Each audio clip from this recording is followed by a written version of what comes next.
una cápsula chiquitita, pero un tema que muchas veces pasa desapercibido, no lo pensamos, que es la disonía del calcio. Y en este caso vamos a hablar de la emergencia endocrinológica producida por la hipercalcemia.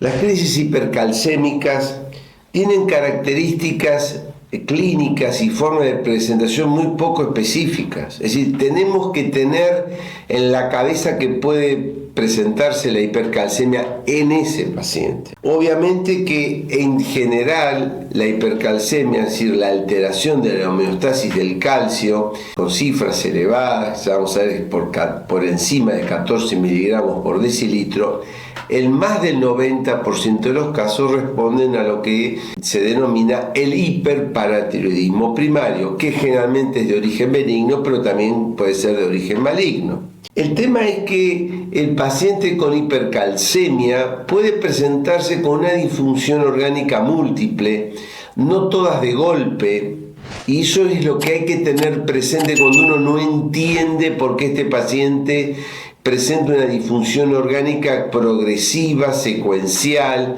se soluciona lo ventilatorio pero aparece algo cardíaco o renal, neurológico. Por eso es muy importante tener en cuenta siempre en mente que puede existir la hipercalcemia. La emergencia hipercalcémica es cuando se produce un incremento brusco de los niveles de calcio por encima de 14 miligramos por decilitro. Ya sabemos que siempre hay que echar mano a la reposición aguda de fluidos y luego vamos a tener que usar diuréticos de asa que inhiben la reabsorción de calcio a nivel de la asa gruesa ascendente de Henle y por lo tanto voy a aumentar la calciuria y después voy a tener que utilizar seguramente bifosfonatos y calcitonina como medidas preventivas previas a la resolución definitiva quirúrgica de estos pacientes cuando se trata de un hiperparatiroidismo secundario, que es la causa más frecuente, se da más del 90% de los casos de hipercalcémica. Es interesante entender que cuando yo tengo una calcemia mayor de 14 miligramos por ciento, aparece la falla multiorgánica que depende de cada paciente. No es que todos los pacientes tengan lo mismo, pero puede ser un paciente que tenga una insuficiencia respiratoria progresiva, que inclusive requiera ventilación mecánica y no entendamos por qué. Puede tener una falla del ventrículo derecho. Es muy importante, una vez más, medir el intervalo QT corregido. Usen las 3 fórmulas que haya, elijan la que quieran, pero usen siempre una de ellas y miran todos los días el QT de los pacientes. No solo existe el QT prolongado. Si yo tengo un QT corto, ojo al piojo, eso puede ser por hipercalcemia. Bloqueos auriculoventriculares que no entendemos. No todos tienen bloqueo AB porque son viejitos o porque toman beta bloqueantes o amiodarona. Pueden tener hipercalcemia, hay que tenerlo en cuenta. Trombosis venosa profunda. ¿Por qué? Porque el calcio interviene en la coagulación.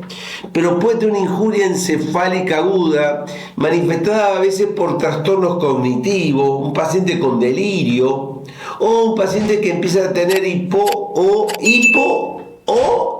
después va a la reflexia con una hipotonía muscular que uno no entiende qué es lo que está pasando, o directamente ya no moviliza los 4 miembros a reflexia. Entonces nosotros hacemos diagnóstico de que síndrome de Guillain-Barré, pero no todos son síndrome de Guillain-Barré. Pacientes que sospechamos de síndrome de Guillain-Barré, que tienen hiporreflexia ascendente, con falta de motilidad, le pedimos calcio. ¿Qué pedirlo? Porque podemos estar enfrente de una hipercalcemia. La injuria renal aguda también se produce en la hipercalcemia y podemos tener un paciente con una poliuria, 5 o 6 litros, y lo que se debe es que tiene una diabetes insípida nefrogénica producida por la hipercalcemia. Náuseas, vómitos es lo habitual, distensión abdominal, es decir, otra falla orgánica dentro de esta secuencia de falla multiorgánica. Entonces recuerden que habitualmente es el 90% de los casos tienen hiperparatiroidismo primario y el resto de los casos es neoplasia, fundamentalmente la mama, el pulmón y el mieloma múltiple.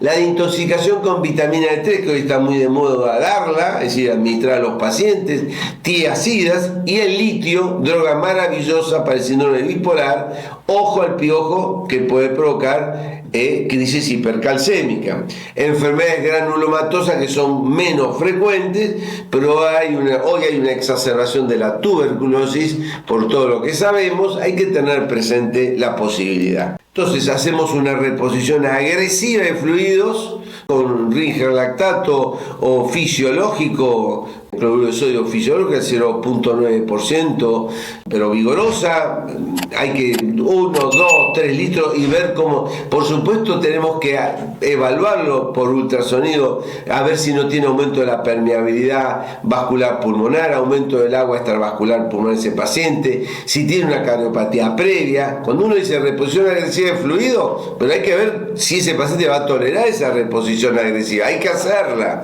pero hay que fijarse cómo va a responder ese paciente previo a tomar esa decisión terapéutica. Después de esa reposición, recién después yo utilizo la furosemida.